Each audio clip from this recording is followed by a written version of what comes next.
další den. Chci nové auto, je to něco jako sen, nebude to zadarmo závodit, poté už jen s Peugeotem. Pravý majitel Oktávky se drží od Peugeotů zpátky, nechce ani Bavoráky, pouze dobré káry. Každý majitel Peugeotů neboli francouzských kokotů nemá rád ovce, přitom nic krom Peugeota nechce.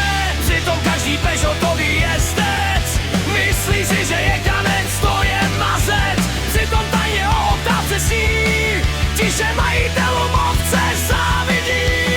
Říká, že Oktávka je pěkná sračka, jenže jeho Peugeot je pouhá hračka. Když na Peugeotu vyrosteš, Peugeotem se prokleje.